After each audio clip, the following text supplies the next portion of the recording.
John Brodus Watson, el hombre que prometió descifrar los secretos del comportamiento humano, es una figura tan fascinante como polémica. Desde su infancia humilde en Carolina del Sur hasta su meteórico ascenso en el mundo académico, Watson desafió todo lo establecido. ¿Cómo logró revolucionar la psicología con una visión que parecía eliminar la mente misma? ¿Qué sucedió tras el infame experimento del pequeño Albert, que desató debates éticos aún vigentes? Su carrera, truncada por un escándalo personal, lo llevó de los laboratorios al mundo de la publicidad, dejando un legado que mezcla ciencia, manipulación y misterio. Su historia comienza aquí. John Brodus Watson nació el 9 de enero de 1878 en una región rural de Carolina del Sur, Estados Unidos. Su infancia transcurrió entre las limitaciones propias del entorno agrario, la disciplina severa del hogar y las escasas expectativas que la sociedad de la época reservaba a los jóvenes en su misma posición. Su padre, un hombre con problemas de responsabilidad, no siempre cumplía con el ideal paterno, mientras que su madre, profundamente religiosa, proyectaba en él el anhelo de un futuro devoto. En aquellos años, la vida transcurría al ritmo de las cosechas, las escasas oportunidades educativas y las tensiones sociales propias del sur estadounidense tras la guerra civil. La pobreza y las condiciones duras forjaron en Watson un carácter ambicioso y una clara determinación por escapar a aquel destino limitado. Desde muy joven, mostró curiosidad intelectual y la convicción de que a través de la educación podría superar el medio opresivo en el que había nacido. El ambiente rural, con sus patrones fijos y su rigidez tradicional, chocaba con sus deseos de conocer, viajar, aprender. La promesa de un mundo más amplio e interesante se presentaba ante sus ojos cuando pensaba en la posibilidad de asistir a la universidad. Ese propósito de superación resultaría un motor constante a lo largo de su vida. Con el paso del tiempo, Watson logró ingresar a la Universidad Furman, una institución religiosa ubicada en Greenville, donde tuvo un primer contacto con el ambiente académico y se apartó gradualmente del horizonte limitado que el lugar de su nacimiento parecía imponerle. Allí comenzó a empaparse de ideas filosóficas, biológicas y psicológicas que despertaron su espíritu crítico. La posibilidad de relacionarse con profesores y estudiantes más cultos y cosmopolitas le amplió la visión del mundo, sentando las bases para su posterior trayectoria. Al graduarse en Furman en 1899, Watson decidió proseguir sus estudios en un entorno más dinámico y riguroso. Así llegó a la Universidad de Chicago, un hervidero intelectual donde el pragmatismo filosófico y el funcionalismo psicológico marcaban el rumbo del pensamiento. La psicología estadounidense buscaba emanciparse de la introspección europea y encontrar su propio camino, alineándose con las ciencias experimentales. En Chicago, Watson trabajó bajo la guía de figuras influyentes que le mostraron la importancia del experimento controlado. Su interés se concentró en el estudio del comportamiento animal, empleando ratas en laberintos y manipulando condiciones ambientales para observar cambios en su conducta. Esta aproximación práctica y rigurosa contrastaba con la especulación filosófica o la introspección subjetiva. Watson comprendió que la psicología podía observar, medir y cuantificar reacciones concretas, construyendo así un conocimiento sólido basado en la experiencia empírica. Su tesis doctoral, presentada en 1903, reflejó ese espíritu. Era un trabajo sobre la relación entre los estímulos sensoriales y las respuestas observables en animales, un anticipo de las ideas que más tarde lo consagrarían. En ese ambiente intelectual, Watson perfiló su convicción de que la psicología debía alejarse de la conciencia inobservable y centrarse en la conducta medible. Esa premisa se convertiría en el eje de su propuesta teórica. En 1908, Watson ingresó en la Universidad Johns Hopkins, en Baltimore, como profesor. Allí encontró un espacio que le permitió avanzar en sus investigaciones sin las trabas del dogma introspectivo. Su trabajo con animales continuó, perfeccionando técnicas experimentales que confirmaban su creencia en la posibilidad de comprender el aprendizaje, la adaptación y la personalidad a partir de la relación entre el organismo y el entorno. En 1913, publicó un texto que suele considerarse el manifiesto del conductismo. En ese artículo, rechazó abiertamente la introspección como método y afirmó que la psicología debía centrarse en la conducta observable. Sostenía que la conciencia, las imágenes mentales o las experiencias internas no eran objeto legítimo de la ciencia psicológica, al menos hasta que pudieran ser estudiadas con criterios objetivos. En su lugar, la psicología debía dedicarse a predecir y controlar el comportamiento, es decir, encontrar las leyes que rigen la relación entre estímulos y respuestas, y así transformar la disciplina en una ciencia tan objetiva como la física o la química. Estas ideas rompían radicalmente con la tradición europea que había dominado la psicología académica. Watson proponía medir, tabular, experimentar y manipular variables visibles, dejando atrás las especulaciones sobre la mente como entidad inmaterial. De este modo, el conductismo se estableció como una nueva corriente, con un fuerte acento en la objetividad, la repetibilidad y la utilidad práctica de la psicología. Para Watson, la personalidad, las emociones y las motivaciones eran el resultado del aprendizaje y las experiencias con el entorno. Creía que el individuo no traía al mundo rasgos inmutables, sino que era conformado por el ambiente que lo rodeaba. Esta visión resultaba atractiva y optimista en un país que valoraba el pragmatismo y la posibilidad de moldear la sociedad a voluntad.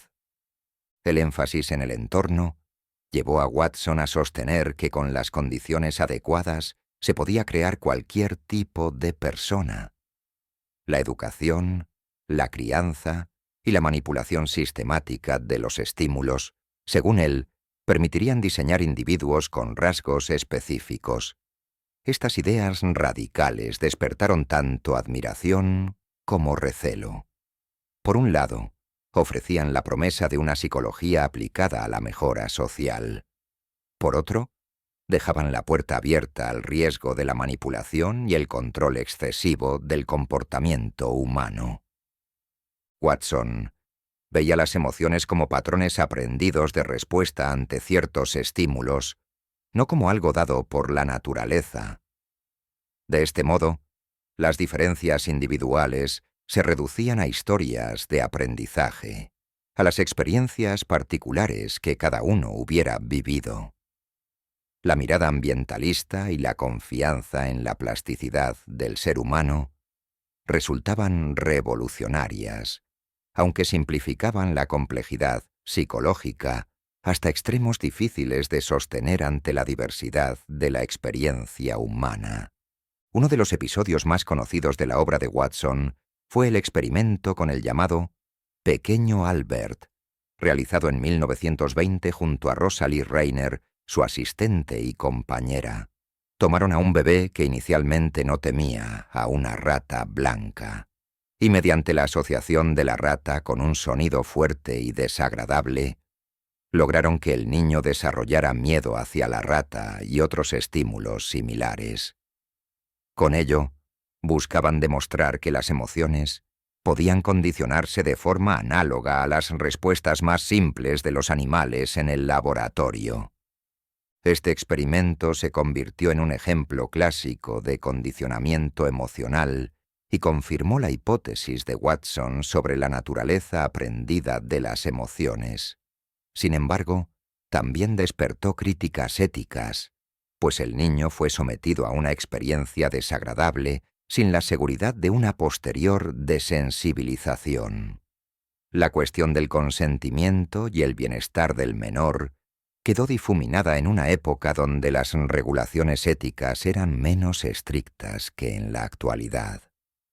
Con el tiempo, el caso del pequeño Albert se convirtió en un punto de referencia obligado en la historia de la psicología, destacando la potencia del condicionamiento y, a su vez, evidenciando la necesidad de reflexionar sobre la ética en la investigación con seres humanos. Aunque Watson no dedicó esfuerzo a corregir el miedo inducido, el incidente sirvió para poner sobre la mesa la responsabilidad social de los psicólogos. La carrera de Watson sufrió un duro revés cuando se reveló su relación extramatrimonial con Rosalie Reiner. Este escándalo, que trascendió el ámbito privado, condujo a su despido de la Universidad Johns Hopkins en 1920. De la noche a la mañana, vio truncada su trayectoria académica, perdiendo la posición que había alcanzado a fuerza de talento y dedicación. En lugar de resignarse, Watson buscó nuevos horizontes. Halló en el mundo de la publicidad un terreno fértil para aplicar sus principios sobre el condicionamiento, el aprendizaje y la moldeabilidad del comportamiento. Ingresó en la agencia J. Walter Thompson, donde utilizó su conocimiento para influir en los hábitos de consumo. La idea era similar a la del laboratorio: asociar ciertos productos con estímulos positivos, crear respuestas emocionales agradables hacia determinadas marcas y, en definitiva, modelar la conducta del comprador. En el ámbito publicitario, Watson se convirtió en un pionero, demostrando que los principios conductistas no eran solo teóricos, sino también herramientas prácticas para dirigir la acción humana. Así, de psicólogo académico pasó a ser una figura influyente en la sociedad de consumo, reforzando su convicción de que las leyes del aprendizaje eran universales y aplicables a múltiples esferas de la vida. Durante los años posteriores a su salida del ámbito universitario, Watson se dedicó a escribir y divulgar sus ideas. Sus libros, destinados tanto a especialistas como a lectores generales, presentaban el conductismo de forma accesible. En esas publicaciones, insistía en la necesidad de una psicología experimental, objetiva y utilitaria, capaz de transformar la sociedad a través de la educación, la crianza y otras intervenciones directas. Un texto especialmente controvertido fue aquel en el que ofrecía consejos sobre crianza de los hijos. Watson sostenía que los padres no debían mostrar excesivo afecto, ni sobreproteger a los niños, argumentando que la indulgencia y el exceso de cariño podrían fomentar la dependencia y la debilidad. Estas recomendaciones chocan con la visión contemporánea de la importancia del vínculo afectivo, pero en su época respondían a una creencia en la fortaleza del carácter forjada por la disciplina. La influencia de Watson se extendió así más allá de la psicología académica. Su mensaje penetró en la cultura popular, alimentando la idea de que el entorno era el factor determinante en la formación del individuo.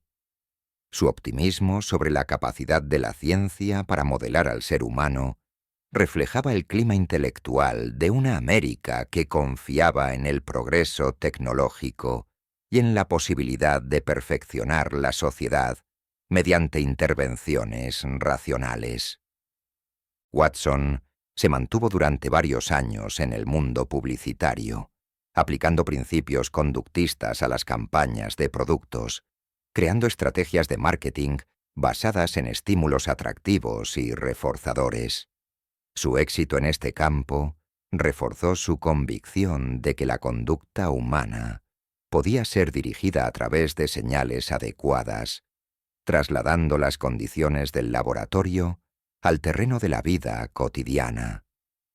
Con el tiempo, fue alejándose de la primera línea del debate intelectual.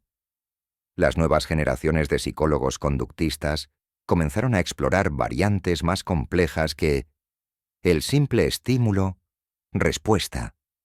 Se incorporaron con constructos teóricos. Se analizaba el reforzamiento de las conductas, las consecuencias positivas o negativas, y se enriquecía el enfoque original. La figura más destacada de esta evolución fue B. F. Skinner, quien desarrolló el condicionamiento operante, aportando mayor sofisticación al conductismo y desplazando a Watson al papel de pionero histórico. Mientras tanto, la psicología seguía evolucionando. Hacia mediados del siglo XX, surgió la psicología cognitiva, subrayando la importancia de la mente, la representación interna, el lenguaje y la memoria, aspectos que el conductismo tradicional no podía explicar del todo.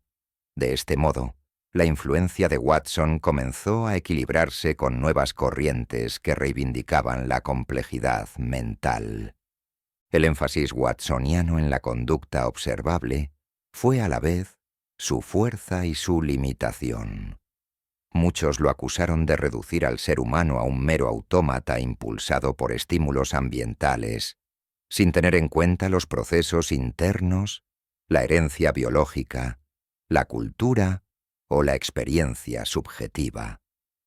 La visión radical de Watson dejaba de lado la motivación interna, la consciencia, las emociones profundas y las particularidades de cada individuo. La propuesta de que podía crearse cualquier tipo de persona controlando las condiciones ambientales simplificaba las diferencias individuales y subestimaba la complejidad del desarrollo humano. Además, el desprecio por la introspección y por los contenidos mentales invisibles limitaba la comprensión de fenómenos tan importantes como el pensamiento simbólico, la resolución de problemas, la creatividad o la vida emocional profunda. Estas críticas llevaron a que, con el tiempo, la psicología integrara lo mejor del conductismo, su rigor metodológico, su énfasis en la objetividad, con la necesidad de estudiar procesos cognitivos. La revolución cognitiva de la década de 1960 marcó un punto de inflexión, al incorporar el estudio de la mente como una entidad con propiedades propias, abordable de manera científica, si bien indirecta. A pesar de las críticas, el conductismo legado por Watson tuvo un impacto duradero en campos como la educación y la terapia psicológica. La idea de que es posible moldear conductas a través de reforzamientos positivos y negativos, y de que el ambiente influye significativamente en el aprendizaje, dio origen a sistemas pedagógicos más experimentales, programas educativos basados en objetivos medibles, retroalimentación inmediata y reforzamiento de respuestas correctas encontraron inspiración en la visión conductista. También las terapias del comportamiento, que emergerían con fuerza años más tarde, se basaron en la idea de que las conductas desadaptativas podían cambiarse modificando las contingencias ambientales. Fobias, adicciones y otros trastornos se abordaron con técnicas como la desensibilización sistemática o la modificación de hábitos, todas ellas inspiradas en la idea original de Watson de que el aprendizaje y el desaprendizaje son procesos posibles. Si bien el conductismo puro perdió el monopolio de la psicología, sus herramientas experimentales, su énfasis en la medición y la aplicación práctica de los hallazgos se mantuvieron vivos. Esta herencia se percibe en las actuales terapias cognitivo-conductuales que combinan el estudio de la mente con el cambio de conductas, mostrando que la psicología contemporánea integra y supera las dicotomías del pasado. Con el paso de los años, Watson fue alejándose de la atención pública. Su época de mayor fama académica había quedado atrás. La disciplina que ayudó a moldear seguía adelante con nuevos protagonistas, nuevas tendencias y un espectro más amplio de temas de investigación. Él, mientras tanto, conservaba el orgullo de haber inspirado una transformación radical en la forma de abordar la mente humana, aunque también fue consciente de que sus propuestas más extremas no se mantuvieron incólumes. En 1957, la American Psychological Association lo reconoció otorgándole una medalla de oro por sus contribuciones históricas. Fue una suerte de reconciliación tardía con la academia, que lo había expulsado décadas atrás a causa del escándalo. Aunque ya no estaba en la vanguardia, su rol fundacional no podía negarse. Fue, para bien o para mal, quien logró que la psicología se parara ante el espejo de la objetividad y la evidencia empírica. Hacia el final de su vida, Watson quemó muchos de sus papeles personales, un gesto que los historiadores han interpretado de distintas maneras. Quizá quiso borrar rastros de su vida privada o, tal vez, el acto simbólico de destruir documentos reflejó cierta desazón o desencanto con algún aspecto de su trayectoria. Falleció el 25 de septiembre de 1958, dejando tras de sí un capítulo decisivo en la historia de la psicología. Entender a Watson implica situarlo en el tiempo y el lugar en que vivió. Estados Unidos a principios del siglo XX se caracterizaba por su fe en el progreso científico, la industrialización, el control tecnológico y la mejora social a través de la racionalidad. El conductismo, con su promesa de convertir la psicología en una herramienta para predecir y controlar la conducta, encajaba perfectamente en el espíritu de la época. En una sociedad que valoraba la practicidad, la eficiencia y el éxito material, la idea de que el comportamiento podía moldearse sistemáticamente resultaba inspiradora.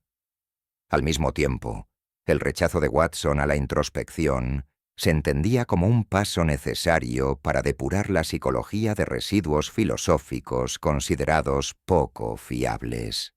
Era el momento de las medidas, los laboratorios, la precisión instrumental. Sin embargo, la cultura evolucionó, la psicología creció en complejidad y se hizo más autocrítica. Con el tiempo se entendió que la conducta no es el único dato valioso. Las neurociencias, la lingüística cognitiva, la psicología social y la psicología del desarrollo incorporaron variables internas, biológicas, culturales y subjetivas, enriqueciendo el panorama y subrayando las limitaciones de una visión puramente conductista. La obra de Watson trascendió el ámbito académico. Su insistencia en que el ambiente moldea al individuo caló en el imaginario popular y sirvió de base para debates sociales, pedagógicos, políticos e incluso literarios. La posibilidad de crear personalidades, hándicaps, fobias y preferencias mediante la manipulación sistemática de estímulos influyó en las fantasías sobre control social, desde utopías hasta distopías en las que la humanidad se convertiría en un rebaño dócil guiado por el conductista de turno. A pesar de las exageraciones, lo cierto es que la impronta de Watson se nota en el modo en que muchas personas conciben el poder de la educación y el contexto. Su legado deja la pregunta abierta acerca de cuánto de nosotros está determinado por el ambiente, cuánto por la herencia y cuánto por la propia libertad individual. Por más que el debate actual contemple más variables, la semilla conductista sigue presente cada vez que se discute sobre la crianza ideal, los métodos pedagógicos más efectivos o las campañas publicitarias más impactantes. La historia de la psicología es, en parte, la historia de sus controversias internas.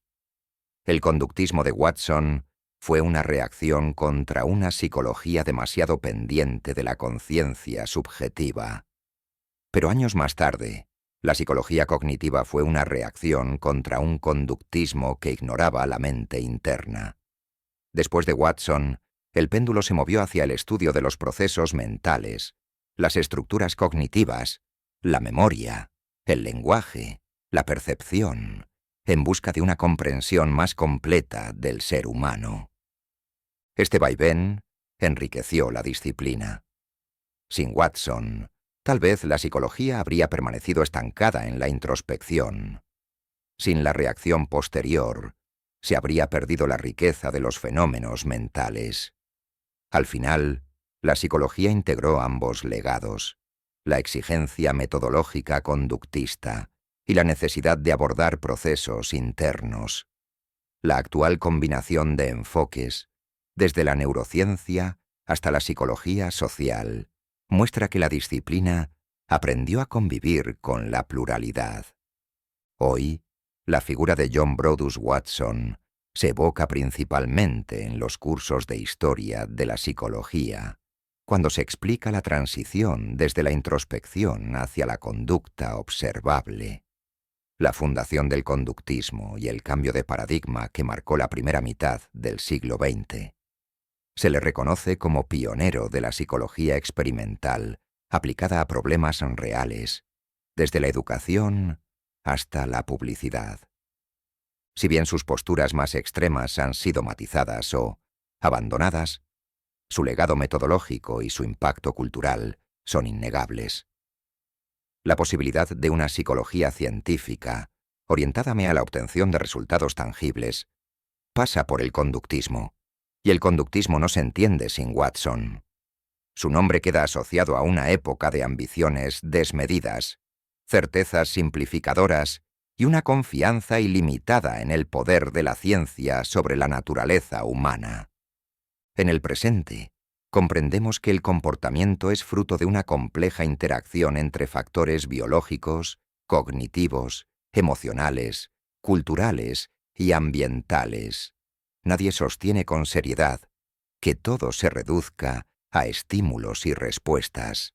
Sin embargo, el trabajo en laboratorio con animales, la medición rigurosa de conductas, la búsqueda de correlaciones entre variables observables, siguen siendo prácticas indispensables en la investigación psicológica.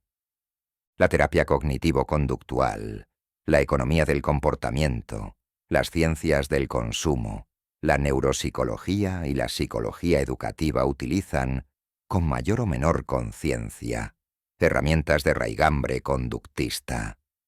La idea de que es posible modificar conductas mediante procedimientos sistemáticos y basados en la evidencia es un eje central de muchas intervenciones psicológicas actuales. Así, la herencia de Watson, filtrada y refinada por décadas de avances teóricos, pervive en el corazón de la psicología aplicada. La vida de John Brodus Watson es la historia de un joven de origen humilde que, a través de la educación y la perseverancia, se convirtió en uno de los reformadores más influyentes de la psicología. Su empeño por transformar la disciplina en una ciencia objetiva, anclada en lo observable, lo llevó a proponer el conductismo, una corriente que marcó un antes y un después en la forma de estudiar el comportamiento humano. Su carrera académica se vio truncada por un escándalo personal, pero esto no le impidió aplicar sus ideas en el mundo publicitario, influir en el consumo y difundir sus tesis a un público más amplio. Aunque la comunidad científica posteriormente flexibilizó y complejizó sus posturas, Watson dejó la impronta de que la psicología debía ser útil, verificable y capaz de transformar la realidad. Las críticas por su reduccionismo y su indiferencia hacia la vida interna no han borrado el hecho de que la aparición del conductismo representó un impulso metodológico crucial. Su énfasis en la experimentación y la medición sigue presente, y su visión de que el ambiente es un factor determinante en la conducta permanece en el trasfondo de muchos debates sobre educación, crianza, salud mental y políticas sociales. Al final, Watson encarna la figura del pionero que, con sus luces y sombras, abrió un camino. Su biografía ilustra cómo las ideas, forjadas en un contexto histórico particular, pueden transformar una disciplina, influir en la vida cotidiana y, con el tiempo, integrarse en visiones más ricas y equilibradas del ser humano. Así, su nombre permanece entre los grandes artífices de la psicología moderna.